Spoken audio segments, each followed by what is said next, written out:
Welcome to the Dose of Good podcast, where we celebrate good people and organizations working to make the world a better place. It can be easy to get caught up in the bad things going on in the world and forget about the good happening all around us each and every day. I'm your host, Erin, and I want to share these stories with you and give them the attention they deserve. I hope this podcast educates and inspires you and maybe even motivates you to share a dose of good in your community. Now let's get into today's episode.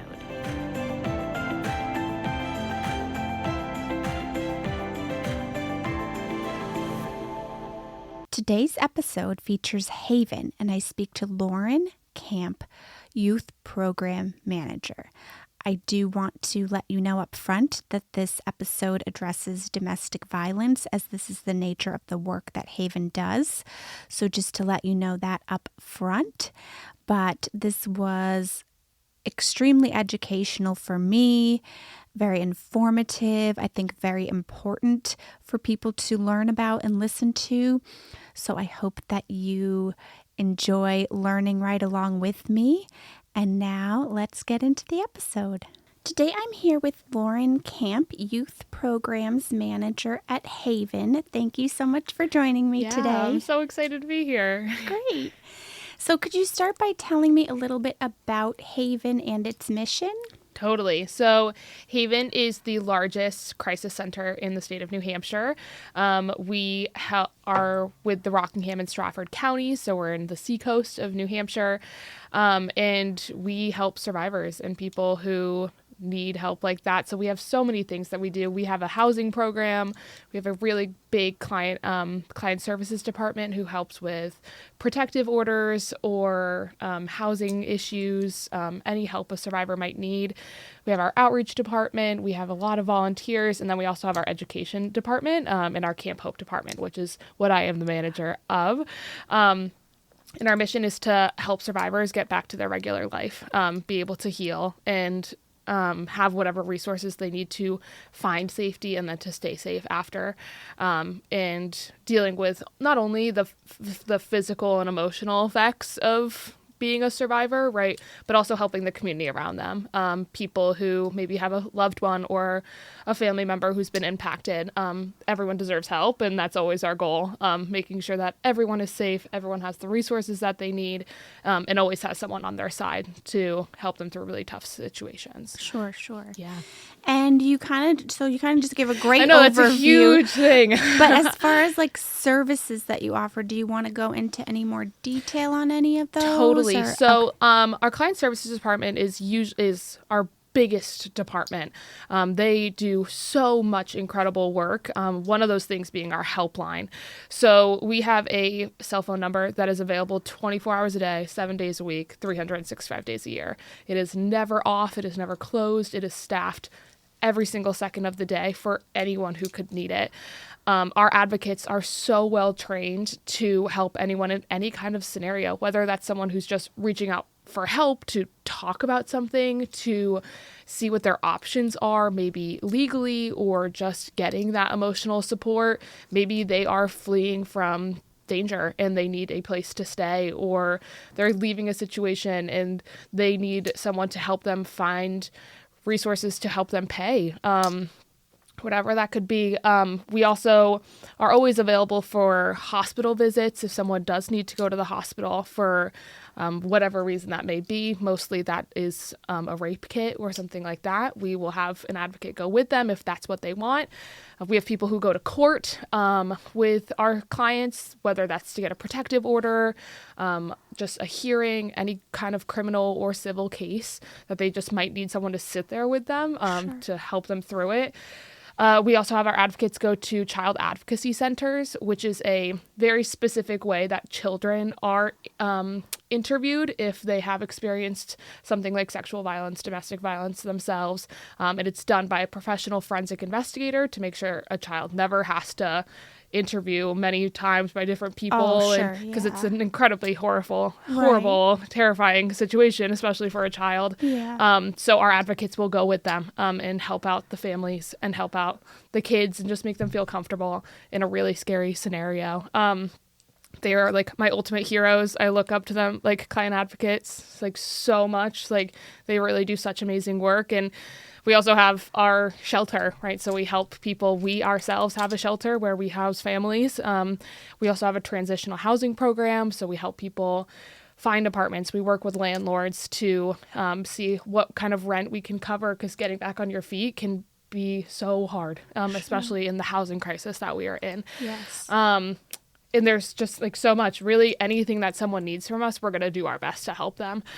Whether that is getting them clothes or a gas card or helping them with groceries. So that's client services. And there's so much I'm probably missing because they do so much incredible work in housing. We have our outreach team who's just trying to get the word out that everyone deserves to be safe and that there are resources for people. They do such great work, and we have people who are just all over the place. And then education, which is my strong suit. That is where I thrive. I've been an educator. This is my 4th school year. And we go into schools all across Rockingham and Stratford County, teaching kindergartners through 12th graders, just about safety, about personal body safety, about sexual harassment, sexual assault, consent, victim blaming, just trying to get prevention education out there so we can stop it from happening in the future and letting these kids know that they have the right to be safe. Yeah. We also have our Camp Hope program, which is relatively new to us in the past couple of years. That's a national program that we are the first ones to open in the state of New Hampshire. Wow. It is specifically a camp program for kids ages around 7 to 12 who have been impacted by childhood trauma. So they're kids who have had a tough life already, and they're looking to just be kids in a trauma-informed way. Mm-hmm. So they're looking for adults who will let them have fun and be kids and do the kids stuff. But we focus on the science of hope, which is that the future can be better than the past. And so we try to give them these tools, these resources. We have a week-long camp, a sleepaway camp in the summer that we do with all of our kids. And then we do a monthly pathways where we get to meet up, hang out, and just build community for kids who maybe don't know what a healthy relationship with an adult looks like so far. So just another person in their corner to support them. And there's so much more I could say about it. I could talk for hours and hours and hours because it's my pride and joy. But that's just like only some of the stuff we do at Haven. Like we really are everywhere all the time, all at once, trying to do everything we can in 2 counties that are very big with the limited resources that we have. So we're doing a lot and we're trying to get bigger, but right now it's still a lot that we're doing. Yeah. So that's one thing I was going to ask, if you cover the whole state, but you said 2 counties. So which 2 counties do you cover? Yeah, we cover Rockingham and Stratford County. Okay. So we are a part of the New Hampshire Coalition Against Domestic and Sexual Violence, the longest acronym you can imagine. Right. So we are a member of that. There are other crisis services across the state. I think there's about 12 total. And we cover geographically all of them. So Haven ourselves covers Rockingham and Stratford County. Okay. Which is the biggest population compared to other crisis services across the state. Okay, good to know. And how did you initially get involved with Haven? And can you tell us a little bit about what your role entails? Totally. So I'm actually from New Jersey, something I will always mention all the time. It's very important to me. I moved here for college. I went to UNH, and I got a degree in sociology and women and gender studies. And I have minors in justice studies and political science. And when I graduated, I was kind of stuck in this, I don't know what I want to do, but I want to help people. That has always been my goal. It's always been my kind of push forward. And I came across the position for Haven as a violence prevention educator, specifically for middle and high school. And I was notorious growing up of like, I don't like kids. Like, they're not my vibe. I'm like, I don't know how to talk to you. Like, oh boy, whatever. But I kind of just saw it and I was like, this is what I want to do every single day. I want to teach kids that they deserve to be safe. Like, that's really important to me. Applied and got this position, and I always think back to how lucky I am. Like, it was just kind of one of those things that came up when you're applying to 7,000 jobs after you get out of college. Sure. And I totally lucked out because I work with such incredible people who do such incredible things, and I get to see the impact that not only they do, but feel it myself. And so specifically what I do is violence prevention education for middle schooler and high schoolers. We have a completely separate team of 2 people who talk to kindergartners through 5th graders. That is our personal body safety program. And that is like what we are really well known for because we use puppets. So we have 2 puppeteers, and it's about personal body safety. We teach them rules like my body belongs to me, like touches in the private areas are never a secret. We're just trying to give them that preliminary language to know that it's okay to talk about this stuff. And adults don't have the right to cross your boundaries, and you deserve help if it's happening to you. All of our educational programs are scaffolded based on age. So they get puppet shows, and I don't do that because I'm a terrible puppeteer. It is so hard. It is I can imagine. It is That's not a skill in itself. Easy. Like, especially like you're doing a puppet show on top of classroom management, on top of a really serious topic. Right. And I'm like, I just can't focus that much. Yeah. So I'm like, okay, I'll do middle and high schoolers. And so for some people, that's worse. Like, that's scarier. Yeah. But I love them so much. Like, I just remember myself in middle school, and I was like, wow, that was terrible. That was a terrible time for everyone. It is a tough time, definitely. So I'm like, I want to help them. I want them to know. And so what our day-to-day looks like is, well, year-round, we are fully booked. We go to multiple different schools across Rockingham and Stratford County. Our education team last year, between kindergarten through 12th grade, saw around 13,000 people. Oh, my goodness. So we are in the schools Monday through Thursday in a full school day. So we're doing 4 or 5 classes a day because we do classroom size education.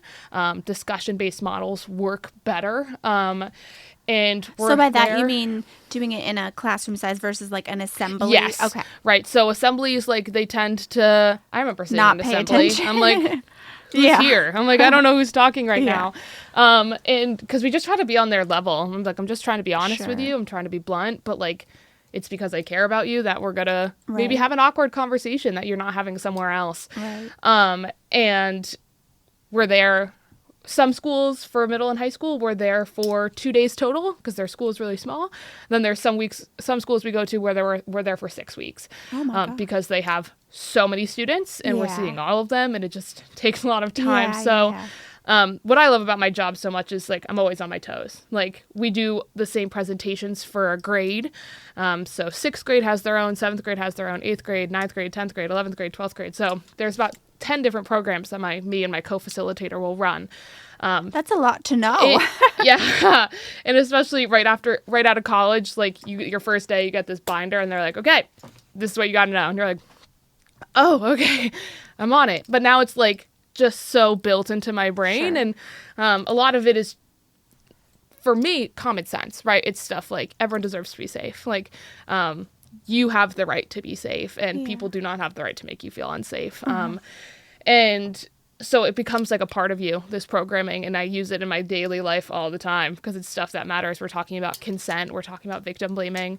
But we make it achievable for them to understand. Like, imagine a 7th grader. That's when we talk to them about sexual harassment. I walk in and I say, hi, everyone. Like, I'm Loryn. You don't know me. Today we're talking about sexual harassment. And their faces are like, what? What are you talking about? But by the end of the class, like, we have so much fun. Like, they walk away with knowledge that they can carry with them, and they know that they can't do that to other people, and they don't deserve it to happen to them. Who they can talk to if it is happening, because we are always on the move, right? So I'm usually never.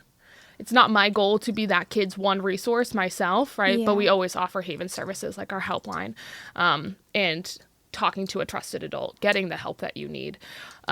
It's just I'm the mouthpiece for asking for help.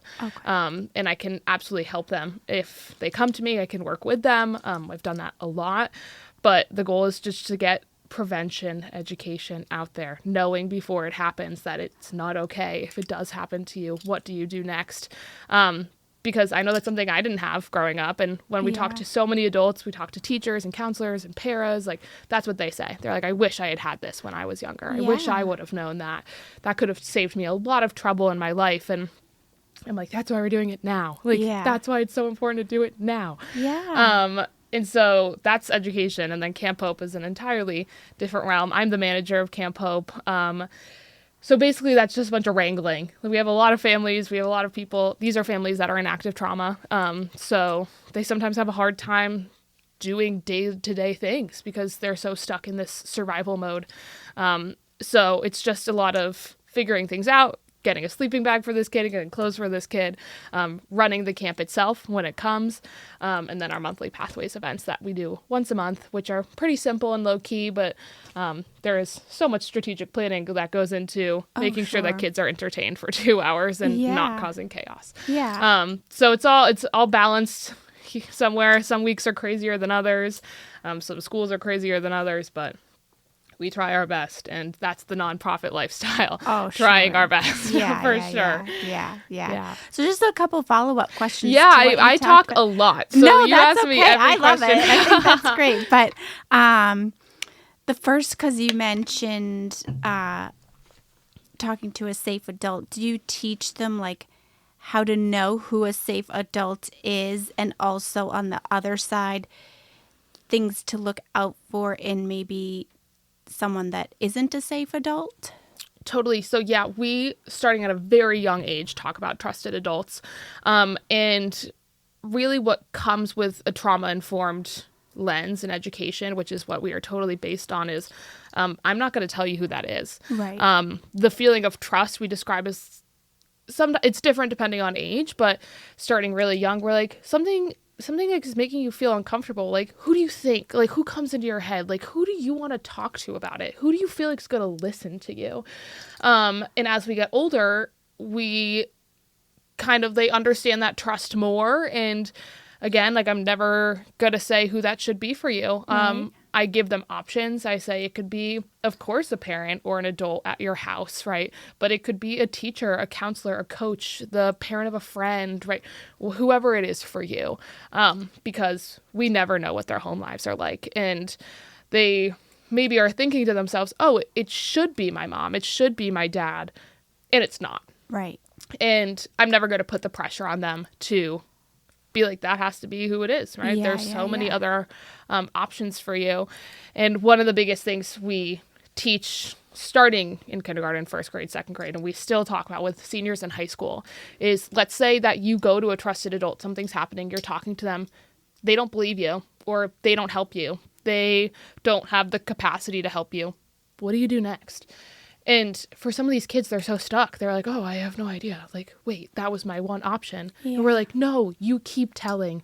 You tell another adult and another adult and another adult until you get the help that you need. Yeah. Because we promise there are adults who care. Right. And when we do like bigger events, or if we ever do like a parent night at a school, maybe where we talk to the parents of the students, or a fundraising event where it's adults in the room, our message to them is always how to be a trusted adult.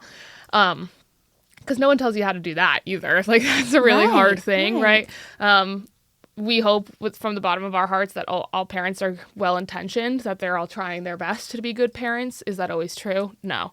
But we really believe that everyone has the capacity to do that. And how do you do that? You listen to your kid.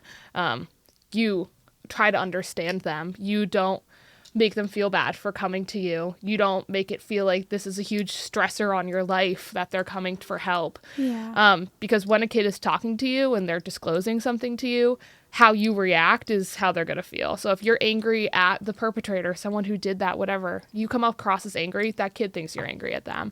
And so my boss, Erica, like, the number one thing she first told me when I started, she was like, if a kid discloses to you, you fake it till you make it. Okay. You are calm, cool, collected. You say, okay, thank you for sharing that with me. I want to get you the help that you need. Like, thank you so much for sharing, right? And then when you're by yourself, you can go, oh my goodness. Like, right. Wait, so holding your emotions God, together until you're... you have to be that calm, cool, collected. And over the years, in my experience, I've had hundreds and hundreds and hundreds of kids disclose to me. And it's oftentimes when you're in a classroom and you're kind of just like in the back corner and they're saying something to you, and how you react is going to impact their day. Yeah. They're being very brave by telling you something that they've been thinking about a lot. And we always tell them, talk to a trusted adult, but then the adult doesn't follow through, and that's hard. Yeah. And so having the capacity to be someone who's like, I hear you, I see you, I appreciate you telling me, what do you want to do next? And genuinely listening to them and not making them do things they don't want to do or whatever, just prioritizing safety. And we come across a lot of adults who maybe have forgotten that in their life, that like when we're talking about kids, safety's always first. Yeah. There could be other things that are coming up. You're worried about school, you're worried about this relationship or that relationship. But safety has to come first and everything else comes second. So being a trusted adult will always kind of, we try to, going back to your question about what to look for in maybe an adult that's not trusted, we don't tend to say that pretty outright, but in our programming, I'll be like, yeah, like someone who's really mean to you all the time, like, is that someone you want to hang out with? Like, Yeah. no, right? You're trying to get them to have their own realizations. Okay. Kind of be like, wait, that is happening to me. Or like, I've heard that before. Like, because especially with 8th graders, we talk about consent and we talk about things like manipulation or like gaslighting, guilt tripping someone, stuff like that. And I'll give them examples about like, well, if someone's saying to you, like, if you really loved me, like you would do this. And you see these kids going like, oh, wait, you're not supposed to say that? Like, someone's not supposed to say that to me? I'm like, yeah, like, think about it. Like, why don't they love you anyway? Like, why does it dependent on you doing something for them? And most of my job is seeing their wheels turn. Yeah. Because they're like, oh. Like, and just giving them the space to be uncomfortable in that because I'm watching kind of their perceptions of people in their lives change. Yeah. But always being able to tell them, like, you deserve the best. You deserve safety and you deserve kindness and you deserve a community that cares about you.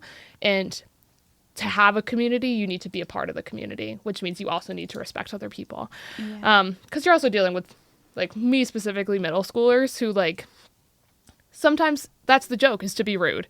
Like, Oh, yeah. yeah, you're like, that's how you become popular, is I'm going to be mean. Yeah. I'm going to be unkind to someone. I'm going to put them down. I'm going to say these things that you're saying because it's a trend and I think I'm trying to be cool too. So yeah, I'm going to make fun of gay people. I'm going to pants you. I'm going to whatever. And you're like, just bringing them back to the reality of like, that's not cool. Like, you might think it's cool because your friends are doing it, but I promise you, like, that's not working. And you're going to look back and be like, wow, I was mean. Like, I was really mean to people. Like, it's not a way to start your life. Like, sometimes so many adults we talk to are like, well, that's what middle school is. Like, middle school is... But does it have to be? But does it have to be? Yeah. Like, and should we just keep the status like, quo? Because that's, And I think really the thing I kind of struggle with more sometimes in my job is talking to adults. Because I'm like, what do you mean? I'm like, what are you talking about? I'm like, this kid fully understood me. I said, hey, that was mean. Like, why are we being mean to people? Would you want someone to be mean to you? They're like, no. I'm like, so why does that give you the right to be mean to other people, right? I'm like, it's basic empathy. Most of my life is teaching people how to be empathetic to one another. You wouldn't want that to happen to you. Right. Don't do that to other people. And then you have adults who are standing in the room and they're like, I don't agree with you. And I'm like, what?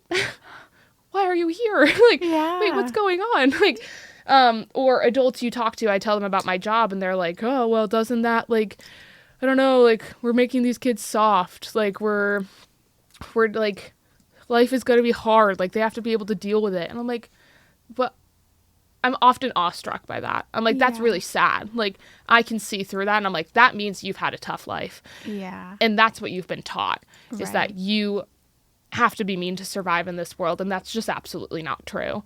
Right. We can all be empathetic, kind people and still get the job done. Right. Still accomplish things and be great people and without hurting others. And oftentimes, like, that community comes from, again, you being the community member, right? And more times than adults, because the adults are also set in their ways, right? They're like, this is how I've survived. And so I'm like, and then I'm 26 and I'll come up to them and be like, no, because it can be very blunt, because I'm like, no. That's so great. Yeah, thanks for sharing. No, you're wrong. And getting their wheels to turn too, or you're an adult in a room who's hearing about sexual harassment, and then as an adult, you're like, wait, like, that's happening to me. Like, that has happened to me. So Yeah. every classroom is so different, and that's what I love about it. Like, I have a class of 20 kids, 4 adults maybe. My hour is up with them. They leave, the next kids come in, and I'm saying the same things to them, but it's a whole new conversation because every kid has their own thought on it, or every adult is taking it a different way, and they're going to see things how I see them or don't, and it just always keeps you on your toes. And I just love middle schoolers so deeply because they're so funny and in such a special place in their development that they are so, like, they'll listen to you, like, and adults sometimes will not do that. Right. So, like, I think that's just the beauty of prevention education, because I'm getting to them and we are getting to them before they're so stuck in their ways that they're maybe unwilling to change. Right. But no matter what, I'm like, I talk to an adult. I'm like, you don't have to do that anymore. Maybe you've been mean. You don't have to do that anymore, right? You can still change. Like, we all have capacity to change. You don't know what you don't know, but now you do know. What are you going to do with that new information? And how can you let that help you in your life? Because I promise, like, what goes around comes around. Like, you're nice to people. People are going to be nice to you. And isn't that what we all want? No one wants a world that's full of cruelness and being unkind. But I think sometimes forget that we are a part of that. We are a part of that system, right? It's not just us and those other people. It's us and them together, and we have to work together or else it's not going to get better. Yes. And there's always setbacks to that. There's always pushbacks. There's always people who see things on TV and they're like, but that's not what this person does and they're in power. And you're like, okay, I know. Just believe me, I promise. Like, be nice to one another. It's going to work out. So it's just craziness, and it's fun and it's silly. It's stressful. It's a lot. It can be sad. But I love it. I am so passionate about it and I love it so much. Yeah, that's great. Just for my own curiosity, because we talked a lot about the middle school, when you do the programs at the high school, is it more of a challenge? Are they receptive to it? Or because I know, like, if you haven't got them at that middle school and the first they're hearing is high school, it must be difficult. Yeah, I mean, it's just such a different beast. I think we definitely talk to more middle schoolers than we do high schoolers, just because it's the logistics of it. Like, scheduling in high school is very difficult. Because they're all over the place. They're mixed between grades. Some people are leaving during the day. Some people are going to a vo-tech. Some people are whatever. And I think what we prioritize so much is getting the education continuously. Like, our goal is for a kid to see our program from kindergarten every single year until they are a high school student. Like, that would be our perfect reality. There are a couple of schools and towns that is what we do.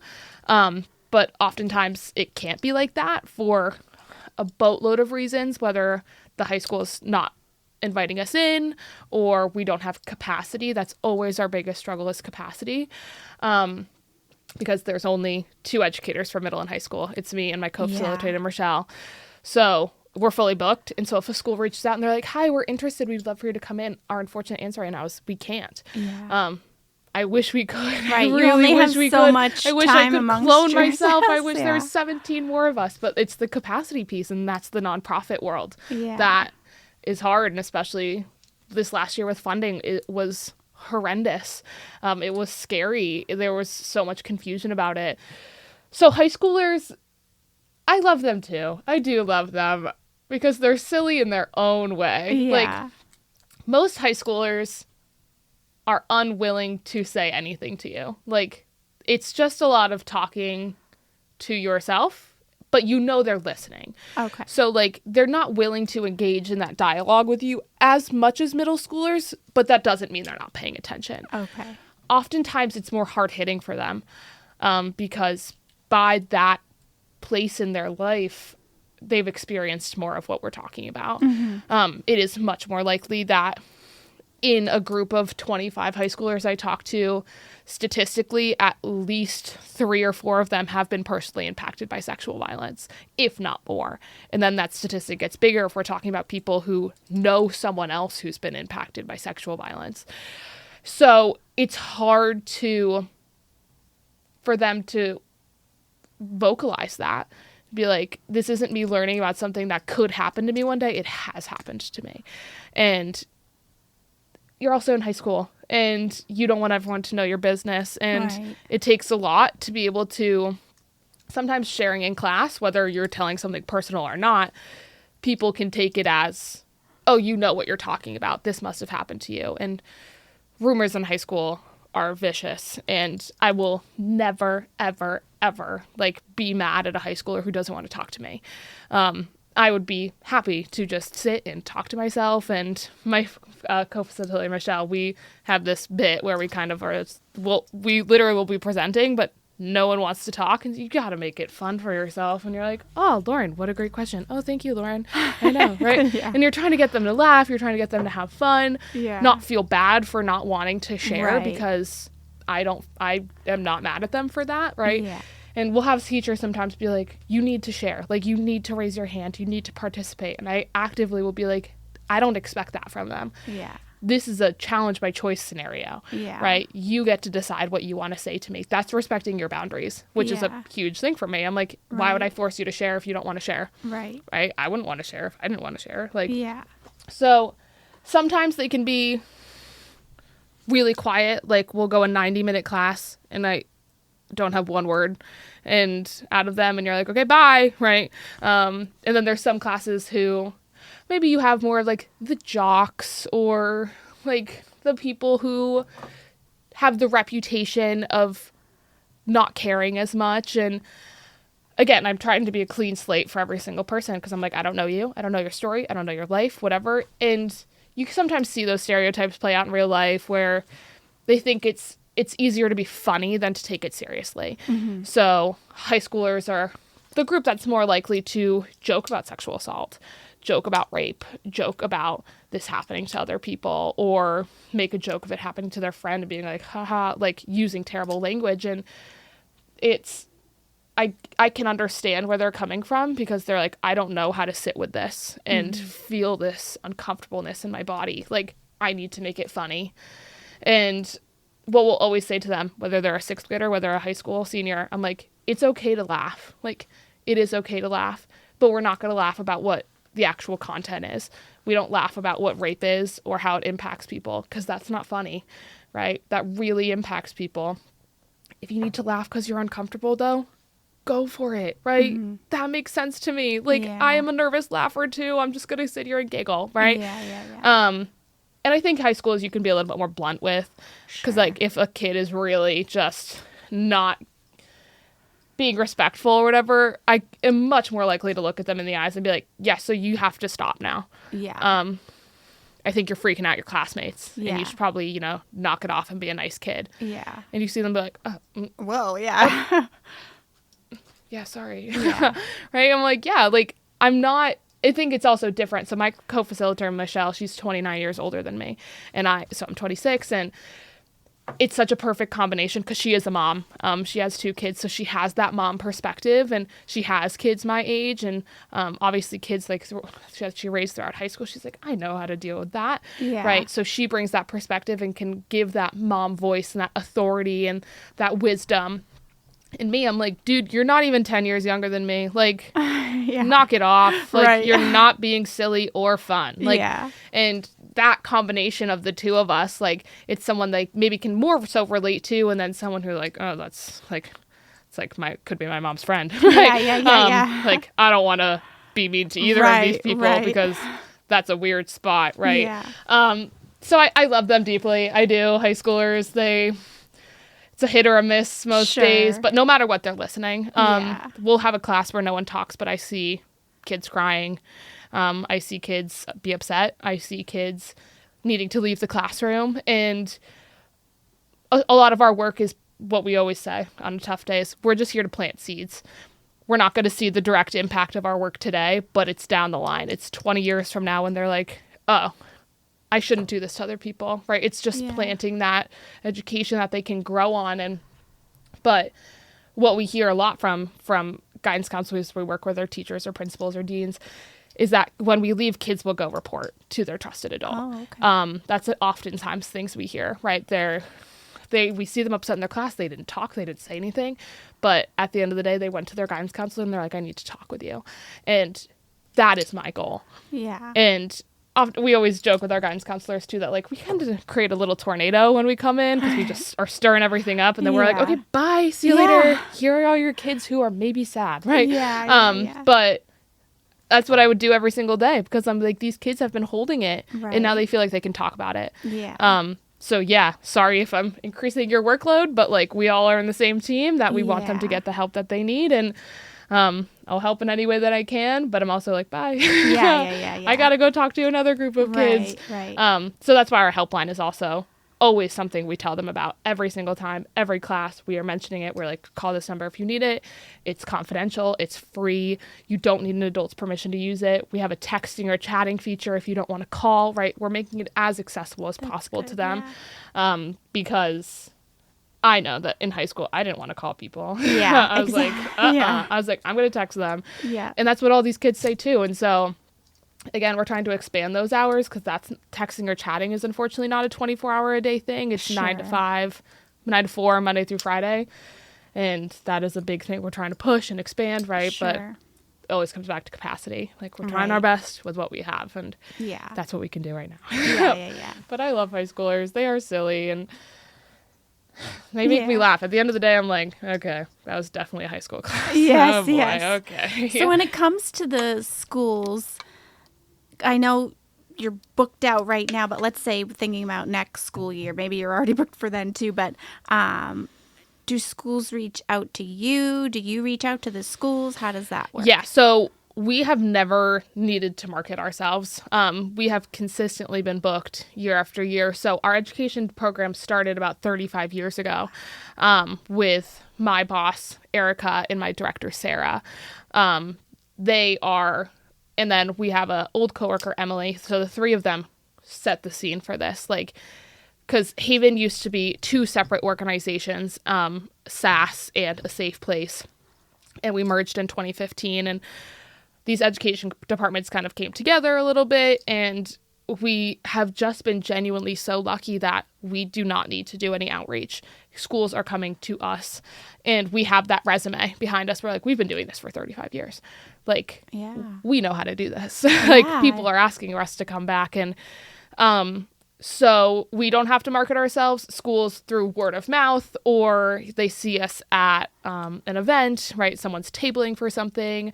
Oftentimes how we find new schools is maybe a guidance counselor or a teacher or some administrative assistant leaves the school that they were at, goes to a new school, and they're like, why don't you have Haven here? Like, they're okay. You need to call Haven. Like, Haven needs to be here right now. Like, that's usually how we kind of web out. And it makes me genuinely like so sad we can't see everyone. Like, we are on a wait list right now. Like, so there are schools who are maybe waiting for another school to cancel to see if we can fit them in. And it's a problem we're trying to broach right now. Like, how do we move forward? Like, what does this look like? The ideal optional goal is hire more educators. Sure. But no one can guarantee any funding right now. We've had in the past, like, we had hired a new educator actually, and we were like so excited. We're like, we had grant funding for them, and just literally days before they were supposed to be onboarded, we lost the funding, and we had to be like, we can't hire you anymore. And it's just like, like, you're, because it's just us. We have 4 core educators and who are in the schools every single day, 2 for middle and high school, 2 for elementary, and seeing someone who's got to like help us, we're like, yay, like, and then that doesn't happen. Like, that can be really tough. And so we're looking forward to the future of expanding, because we know that people need us. So right now in our catchment area of our 2 counties, there's about 40,000 kids. We see 13,000, which is still a huge number. Like, we are very proud of the success that we have, but think you have 13,000 out of 40,000 kids, that's not enough. Our goal is to see every single one of them. Sure, There are also, of course, schools who do not want us, who very much so do not want us there, whether that's we don't have the community support there, or they are very misled about what we do. I think that there is, for some communities, this fear of these new people coming in and teaching things that the adults don't know. it's hard for adults to think that their kids know more than them. So maybe communities, we have like the big word that always comes up when these communities that don't support us are talking about us is like they think we're indoctrinating their students. That's always the word that comes up. We are indoctrinating them. And I'm like, I wish. I'm like, you think they listen to me that much? I'm like, have you been in a public school recently? No, that's not what's happening. Like, I'm just surprised, and I know I don't think the way that everybody thinks, but I'm just surprised that parents would feel that way when you're just teaching kids about safety. Yeah. And so we offer everything we possibly can. Like, we have product sheets that we hand out. We offer parent nights for them to learn more about our programming. We allow parents to see a presentation if they're interested. But yeah, there are just some people who don't want it. They don't want other people talking to their kids about this. They have a misunderstanding of what we do. They think we're coming in to talk to them about like sex ed and stuff like that. And like, that is incredibly important stuff. And I think every student deserves to hear that as well, but that is not what we do. Right. And it's sad. It genuinely is really heartbreaking. And having now be in my 4th school year, like, we have schools where I've been in them and we have such bad community reaction. Like, the kids love us and the kids are having a great time and they're learning a lot, but the parents are not on board and we get pushback. Like, we have had very unkind things said about us. It's these parents who will go on Facebook or like, some people will call our helpline and they say, like, they'll use our services to tell them how terrible they think we are and how we are disgusting and gross and how could you be coming in to talk to my student about that? And it's hard to not take that personally, but like, at the same time, I'm like, no, I don't care what you're saying because I know what I'm doing is correct. Yeah. I know I am teaching important things and I want your kid to be safe. And I thought we could be on the same page about that. And as someone, I identify as non-binary, and like, that is a whole different level of, especially with like community fear that some people have just about like who I am and entering a classroom. And it's not a particularly safe time to be someone who identifies that way. And, sometimes people will use that I don't share anything about myself when I go into a classroom. That's not my point. That's not my goal. That's not what I'm there to do. If a kid asks me, I'm not going to lie to them, but I don't bring it up preemptively. And there are parents who use that against us. And they're like, you have someone who identifies that way coming into the class and there's a secret underground mission that you're trying to accomplish. I'm like, do you think I have time for any of that? Like, I need your kid to sit down and stop doing a side conversation. Like, they are not listening to me, like, in the first place. And so that's sad. So it's a combination of we are so overbooked and we don't have the capacity. And then on top of that, schools who are like, like, no thanks.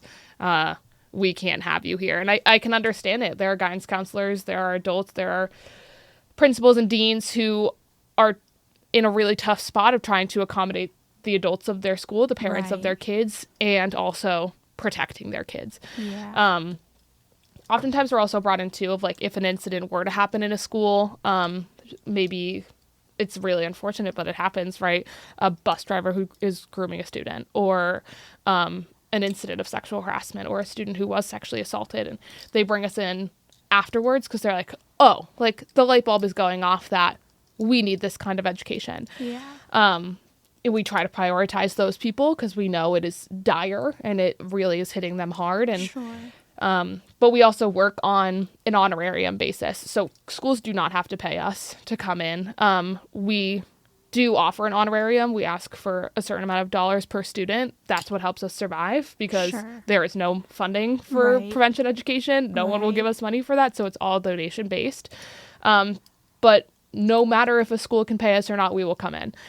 It doesn't matter if your school board, your like PTO won't accept it, like, for paying. Okay, like, we'll still be there. Or you can give us more than what we're asking for. Awesome. I would encourage that, right? Yeah. But schools are struggling too. Everyone's struggling and everyone's just trying to do their best. So we can offer anything we possibly can in our capacity. We will stretch ourselves thin. We'll do whatever we can. We'll work Fridays. We'll work extra hours. We'll work 12-hour days, whatever I need to do. Because at the end of the day, if I can keep one kid safe, like, that's enough. Like, Sure. that's really the goal. So just kind of going back to Haven overall and some of the things that they do, if someone is currently experiencing like domestic violence or a bad situation or thinks they know someone who is, you mentioned the helpline. Is that what you would recommend they do? Totally. Or, That's okay. always such a great first step. Okay. Right. So oftentimes the hardest part of being in a situation like that is asking for help. Being able to acknowledge that you are in a situation that's maybe unsafe and getting over what someone might be telling you of like that you deserve it or it's your fault that it's happening to you, and finally realizing like, I don't deserve this. I do deserve to be safe. And so calling our helpline is that great like putting your toe in the water. It's like, hi, like just trying to like make contact with someone, and whether it's asking questions or trying to find a new step, or is what's happening to me actually bad, like validation, right? Because we work on the empowerment model, which is you are validating and you are empowering. Every survivor gets the right to decide what they want to do for themselves. We will never push any kind of idea on them. We just give them the options, and then whatever they pick, we are here to support you, because they've had so much control taken away from them already. And oftentimes there are definitely across the country, across what we see in social media and our society, is it's victim blaming. It's that's on you. That's your fault. Why wouldn't you leave them? Why wouldn't you go? Why? You must have done something to deserve that. And it's just so damaging, especially obviously to survivors who are trying to reach out for help and understand that maybe they are in danger. And then they are having all these messages of like, no, you don't deserve help. Like, so the first step is just being like, what do you want to do? Like, what's your goal? Like, are you looking to break up with them and move away? Are you looking to just kind of get some help? Are you looking to take legal action or not? Because whatever you choose to do, like, that's your call and that's okay. We offer in-person sessions as like meetings as well, right? Those have to be scheduled in advance, but we do have 2 offices. We have an office in Rochester and in Portsmouth. So if someone feels like they're going to be doing a better job at talking to someone in real life, maybe they need some kind of resource like a document to be filled out, or they don't have a printer, or like that's something we can help with in person. So I always, like, no matter what, I say helpline first. Like, call someone and just ask for help. Just put your name out there or not, right? Just be like, hey, like, I hypothetically have a friend who's this is happening to them, and what would you say then? And what they're always going to hear is, we believe you, we support you, we want you to be safe. How can we help you? So helpline first, because it's just like that first crack of the door. Right. And then whatever they decide to do, we're going to be there for them. And our goal is to just let them know that they have someone in their corner. Whatever choice they make, we are their cheerleaders and we want them to be safe. And that's it. Right? We have no alternative motives. We aren't trying to dictate your life, because you get to decide that for sure. And often you hear it's very difficult for people to get out of these sorts of situations. What are some of the reasons that it is so difficult for people to leave or to take that first step? It's so hard. It really is. And the statistic we know is that it takes someone on average 7 times to leave an abusive relationship, because it's terrifying. The likelihood, if there is physical violence in that relationship, the likelihood that this person will be killed by their partner skyrockets when they leave a relationship. That is the most dangerous time of an abusive relationship, is when someone is trying to leave. And so we know what has to go into it. Oftentimes, in something that's not talked about, I think, enough, what we always try to highlight is that in like 99% of abusive relationships, there is financial abuse, which is one person dictating where all the money is, not letting that other person have access to their money. Maybe they're in charge of their housing, and if they don't have this person, they're going to be without a place to live. Maybe they are co-signing their car, or they have custody of their children with them, right? We know these are all steps that, because every abusive relationship is about power and control. And the abuser is the one who was very willing to exercise their power and control on the other person. And so you look at these scenarios and you think, well, if I try to leave them, where will I go? And how will I not have fear that they will not follow me, not try to find me? They think that maybe they're still stuck in that mindset of they deserve it. It's something that they did, that they deserve this abuse, and that is such a hard road to walk back. So being able to figure it out for yourself and then be able to stand in that determination when you still have someone who's actively trying to break you down and to make you their own and to own you. And oftentimes we know in abusive relationships, they're isolated from their friends and family. Mm-hmm. They have broken relationships that they don't have the support system as much as they want. And that's totally why the abuser does it, so that they can't leave. They don't have people to fall back on. And then, of course, like, you have someone who maybe does think it's the right time to leave, and they find that courage and that bravery and they do it. And then you have people who are telling them that it is their fault, mm-hmm. and blaming the victim and saying, well, why didn't you leave sooner? Or why didn't you, like, if this person, whoever it was, were to hurt you, like, why didn't you fight back? Why didn't you just stand up for yourself? Why didn't you, mm-hmm. whatever. And like, that is so terrible to say to anyone. And mm-hmm. it makes it unwilling for them to ask for help, because they think that's what everyone's going to say to them. Because then they're like, did I do something wrong? Right? Should I not have done that? Should I have done it differently? And I think society puts this very tight idea of what a traditional abusive relationship looks like, which is so bogus. Mm-hmm. And we know it happens to everyone. It doesn't matter who you are. It doesn't matter how you identify, your age, your gender, your race, your religion, your sexual orientation. It happens to everyone.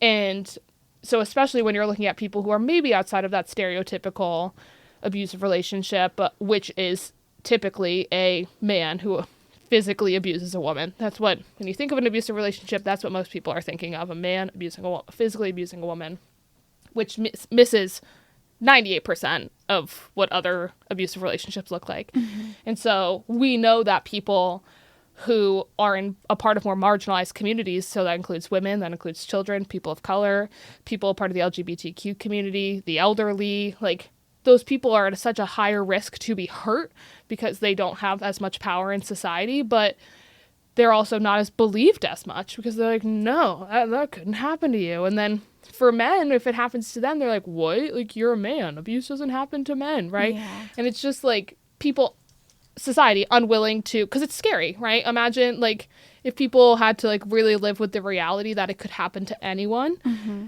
it oftentimes makes us vulnerable, right? You have to reflect and be like, oh, that means it could happen to me. Yeah. And we're always trying to just protect ourselves. And we're like, no, it's not going to happen to me because it doesn't happen to people like me. It doesn't happen to people who do this with their lives or mm-hmm.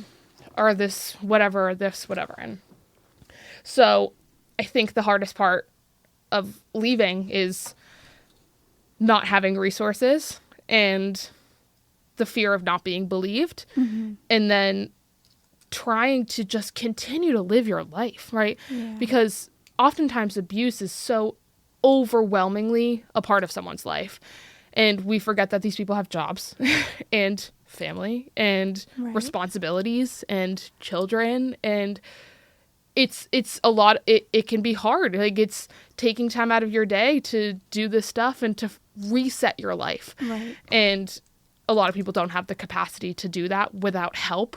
But then it's hard to ask for help. Mm-hmm. And so we always just try to normalize that conversation of, you can ask for help. There are people who want to help you. Yeah. There are going to be people who believe you, even though you feel like the whole world is against you.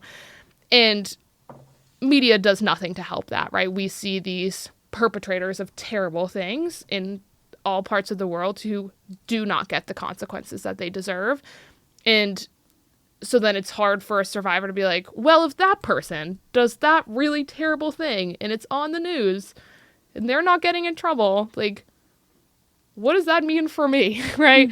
So we just try to ease expectations and be like, we don't expect you to pick up your entire life, shake it around like a snow globe, and then resettle, right? It's gradual, it's slow, it's whatever you want. If you want to get out of here, if you want to stay, right? Because you deserve to be safe. The person who's doing something wrong is the other person. Right. They are the one who should face consequences, not you, right? You're trying to live your life and be safe. They are actively in this to hurt you, and that's on them. That's not on you, and you deserve a happy, healthy, safe life. That is what I say that at least 20 times a day to people. I'm like, you deserve that. You deserve to be happy and healthy and safe. And it makes me sad that some people are like, oh, I've never thought about that before. Because I'm like, you do. That's what every single person in the entire world deserves. And we've lost that plot point for a lot of people because they have other priorities, and abusers will do anything in the world to not be caught. And so they're going to manipulate, and they're going to lie, and they're going to twist the story, and they're going to pit people against the survivor because they don't want to be the bad guy. And that power and control always will play a part in this. And all we try to do at Haven is give power back. This is your power. You deserve to have it and do whatever you want to do with it. You deserve to live a life that you love. And there are people who want to give that to you and want to be there to support you while you accomplish that. And however long it takes, maybe it's a week, maybe it's months, maybe it's years, right? To take time to rebuild your life. But you deserve someone who will stand with you through that entire time for sure. Yeah, definitely. So does Haven have any events or fundraisers throughout the year that you'd like to let people know about? Totally. So we have two really big events every year. So one is our Changing Lives Gala. That is typically like in October. That is our biggest fundraiser of the year. It's usually in Portsmouth, New Hampshire, and we have raffles, we have a keynote speaker, we have so many awesome things that are all brought together. We just do a fund-a-thon, right? Just to get the community together to be like, we need help. That is our biggest fundraiser. And then we have something in the spring called Kids Are a Business Breakfast. So that's primarily education-led, so myself and my co-facilitator, Michelle, will be doing the keynote speaking this year. And our goal of that is to educate and encourage and ask for help. So there will be a presentation about whatever we feel like is fitting for that year. So this year we'll be talking about intimate partner violence and teen dating violence. And then we will have fundraisers, we have raffles, we have all that fun stuff. Those are two big events. We are in the middle of our capital campaign right now. So we are currently building a new office and shelter space in Portsmouth, New Hampshire, that will function as not only where we will go to work, but also have more space for clientele who is in need of housing. And it's a partnership with the Portsmouth Housing Authority. The land that was given to us, I'm so terrible, I'm forgetting the name of the church. We're taking an old church over. They donated the land to us. So we are trying to raise as much money as we possibly can for that. It is a big project that we're undertaking. That information for all of that is on our website. And how to donate, stuff like that. Like, those are our biggest things. We consistently have like small fundraising things here and there, but those two events and our capital campaign, that is our big focus right now, for sure. Good to know. Yeah. And is there anything else you want people to know about Haven before we just wrap up with our final questions? I think what I try to focus on every single day, no matter how crazy things get and how terrible the world seems, right, is, and I've mentioned this so many times, is like, it all comes back to community. So I think oftentimes when people think about domestic violence, sexual violence, abuse, things like that happen, it's all about other people. It's like, that doesn't happen here. That doesn't happen in our communities. That would never happen to me, right? Again, you're trying to distance yourself. What we try to bring light to is like, it is a reality for every community in the world.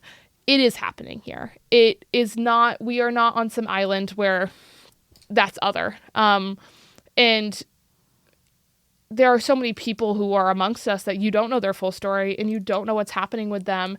And the more we work together as a community, the better it gets for everyone, right? So I know there's so many places to give money to right now, and like we need more than money, right? We love volunteers. Like our volunteers like are my heart and soul, right? We have oftentimes have volunteers who work our helpline, and they will help people that way, or go to the hospital or go to court and stuff like that. But money and time, right? That's what we ask from people.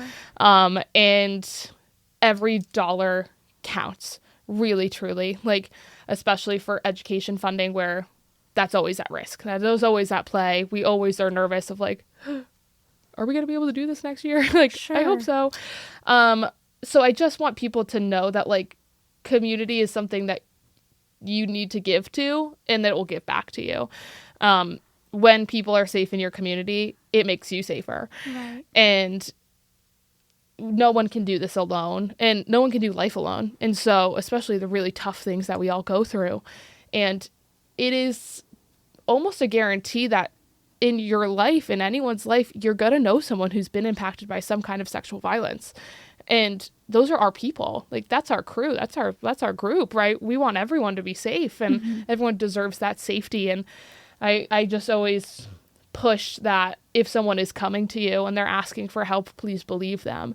Yes. And offer them resources like Haven, and go with them if they need a support system, right? Because we just want everyone to be safe. Sure. And at Haven, that is our goal. Every day, nonstop, we want people to be safe. Yeah, definitely. Then to wrap up with just a few final questions that I ask everybody, can you share a story about someone whose life has been transformed by your work? Yeah. Oh, and like in my head, I'm thinking about so many things.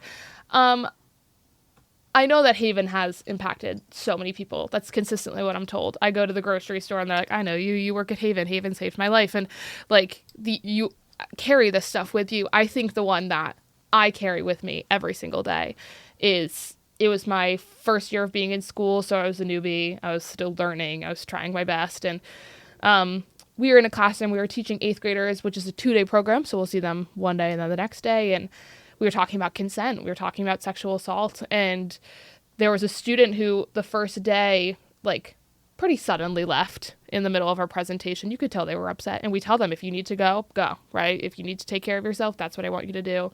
And they got up and they had left, and I checked in. They'd gone to a counselor. So I was like, okay, like, that's good. They're getting help. And when we had come in the next day, she had tapped me on the shoulder and one of my coworkers on the shoulder. And she's like, can I talk to you for a second? I was like, yeah, of course. Like, totally. And again, I'm like so new to this. I'm like, I don't understand the capacity I had to help people. And she looks at me and she was like, maybe you noticed yesterday that I left in the class. And I was like, I did notice. I was like, I want you to know I checked in. Like, I've been thinking about you. I hope that you're good. Is there anything I can help you with? And she starts crying and she was like, I just want you to know, like, yesterday I left because I went and I told the counselor that I had been assaulted. And I would not have been able to do that without you. And I looked at her, I was like, whoa. I was like, no. I was like, that's all you. I'm like, you're so brave. Like, thank you for sharing that. She's like, no, I don't think you understand. She's like, those words would never have come out of my mouth. I would never have told anyone if I didn't hear that message from you yesterday. And I was like, what? I was like, oh my, right. Cause like, and I'm so lucky to say that that was the first time of many times that's been said to me now, right? Across my career, that happens a lot. But the first time it happened, I remember driving home and being like, oh my goodness. Yeah. Because that girl had told us, she's like, I talked to the counselor and the counselor called my mom with me, and we told my mom, and she's like, I feel 1,000,000 pounds lighter. She's like, I feel like I can breathe. She's like, I said it to someone and they believed me. And I think my life's going to be different now. And I was like, oh, like, I still always will get chills talking about it, because I'm like, wow. I'm like, that is such a beautiful thing. And that's what I'm here to do. So no matter how tough the day gets, no matter how hard the class is, I consistently think back to that 8th grade girl. And I don't know, she's probably a junior in high school now, a senior. I don't know where she is. But I think about her all the time. And I'm like, I hope that she's good. And I think about every kid who's I've ever talked to, and specifically the ones I'll see the next year and they'll remember and they're like, you helped me last year. Like, Wow. I remember you. Like, my life is better since I talked to you. Yeah. And you're like, what? You're like, this is my Yeah. job. Like, I'm just coming to work. And so I carry that weight and I carry that privilege because it is a duty and it's a responsibility that I take very highly. That I am lucky enough to be able to talk to these kids and maybe give them that new hope that the future can be better than the past. And that's the science of hope. Yeah. That's what we're believing, that it can be better than it is right now. Yeah. So I always think back to that girl all the time. Like every single day, I probably think about her at least once because I'm like, oh, yeah. Yeah, but that I do shows how important this work is that you're doing and the impact that you're having. And, you know, to help one kid is an amazing thing, but you're helping so many. I know. So across the years, right, I'm like, we slowly will do the math. And we had a coworker who retired a couple years ago and she had done this for 20 years. And so the math is like crazy on that. It's like over 100,000 kids she's talked to in her life. And you're like, wow. You're like, what? Like, I tell kids every day, I'm like, I talk to thousands and thousands of kids. And sometimes I have to sit down and I'm like, I actually do talk to thousands and thousands. Yeah. It's like, that's real. That's a true thing that I say to them. Like, I talk to 9,000 kids a year myself, probably. Like, on top of, and then adults included in that. And then adults I see outside or whatever. And I'm like, that's a lot of people. Like, it is. I can't wrap my head around that. I'm just thinking about the 20 kids who are in the classroom with me right now. Yeah. But the best is like when I go to the middle school of my own town and then I see those kids like at the grocery store and I look like a slob. I'm in my sweatpants and they're like, I know you. Yeah. Because it's always so funny to me too. They're like, what are you doing outside? Right. In the world? I'm like, exactly. So like, dude, I don't live in that. You don't know me. Like, I live somewhere. Yeah. Like, oh. Well, that's my mom. Say hi to my mom. And I'm like, hi, mom. Whatever. So it's all about community. I'm such a big believer in community. And I think that's what's going to save us is just counting on each other more and being there for each other more and kind of taking away this individualism that we live with because you can't do it alone. And that's terrible. Yes. Yeah. And then just to kind of spread the love and help other nonprofits, which nonprofit would you recommend I have on as a future guest? There's so many that I could talk about. I'm going to mention two because I love them both so equally. First one is New Hampshire Outright. They are such a fantastic organization. They specifically help kids. They used to be called Seacoast Outright, but they've expanded and they're now statewide. They are a nonprofit that focuses on helping the LGBTQ community. So I actually volunteer with them. They do youth queer support groups. So every Friday of the month, like there are from kindergartners all the way to high school students. And then they have a young adult group. It's just queer kids who need a community and they need a safe place. And the statistic we know that for LGBTQ students is that if they have one safe place to go, right, one place where they feel accepted, it cuts the rate of suicidality by 50%. One place. And so like that is what they are doing. They also are the hosts of Portsmouth Pride every single year. They are the ones who organize that and it's great. It's always incredible and amazing. They do caregiver support groups. They do everything. They're just so cool and I am so lucky to be able to work with them, so I always will shout them out. And the second one is the Reproductive Freedom Fund of New Hampshire.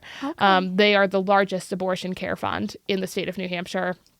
I volunteered with them. I was an intern for them in college, and I continue to carry their mission with me. Just the fact that, like, again, it goes with safety. All of the things, all of these nonprofits are about safety, right? It is your choice. You should be able to choose what you do with your own body, and what they do is help with funding. Abortions are expensive, especially late-term abortions, so they help with money. Like if you can't afford it, they'll cover your expenses. They cover the hotel room. They cover childcare. They will drive you. They will help because that can be a really hard thing that oftentimes leads to people being unsafe.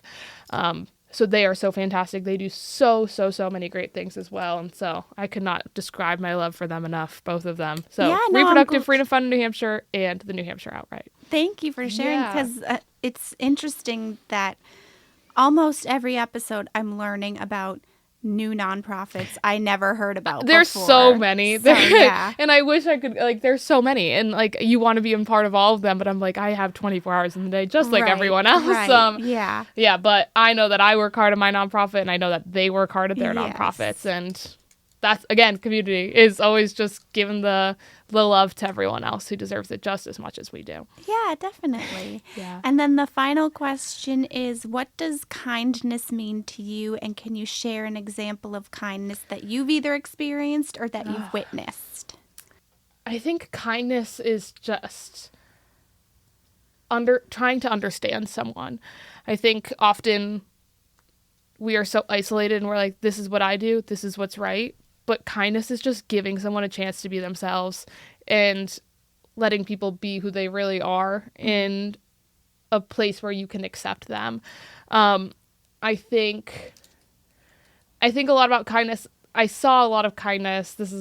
I love this example. In one of our schools, we get to they invite us to their GSA club. So we'll go in early in the morning so we can sit with these kids who maybe identify as queer or they're allies in their school community, and they welcome us in, and they're so excited that we're there, and they sit down and they just get to talk about like their little community that they have. And they were telling us about this like kind of trend that had been going around that was definitely sexual harassment, that was making fun of gay people. And the kindness I saw was these kids were like, well, they just don't get it.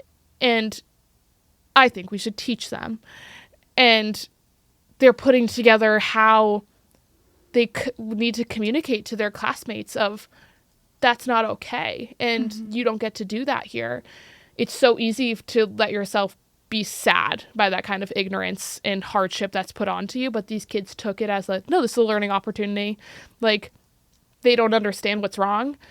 And I can help them. I can help them understand who we are and that I'm not someone who should be made fun of because of who I am, and standing up for themselves and other kids. And it worked. Like, they would talk to kids and they had presentations and they're like, yeah, don't do that. Like, it's not cool. That's not. And the kids were like, that kindness back of like, oh, I didn't understand how bad it was. Like, I'm not going to do it anymore. That's great. And so just being able to teach and to learn and to admit that you made a mistake and fix it. Like, because we all make mistakes. That's like what being a human being is. But you got to do better next time. And your apology has to be genuine. You got to own that you did it wrong. And then you do better next time. And that's it. And that's how the world gets better, is we know we messed up. We listen to others. And we work together to make sure that everyone is feeling good. Yeah, well, that's good. Thank you for sharing that. Of course. And thank you so much for being here. I feel like there's so much more we could have talked about. We'll have to do a talk part to 2 all day, but I also want to be respectful of your time because you're so busy and everything. But thank you so much for being here, and hopefully people will go and check out Haven's website and get involved and just have this information available to them. Perfect. So thank you so much for having me. I appreciate it. Thank you. Thank you so much for listening to today's episode. I hope that it was educational for you. I hope that it left you learning more about domestic violence, but also education for kids and teens and all of the services that Haven offers. I found it very interesting to chat with Loryn and learn more about the work that they do, and especially the education component to it. And hopefully you will check them out, support them, because as all nonprofits do, they greatly need your support at this time. So whether you can volunteer if you're local, or maybe give a small donation, or just share this episode, spread the word about them. That's one way that you can help easily for free. So I hope that you will do that. Also remember to just be kind to others and spread the love. Do good things for people and help to make the world a better place.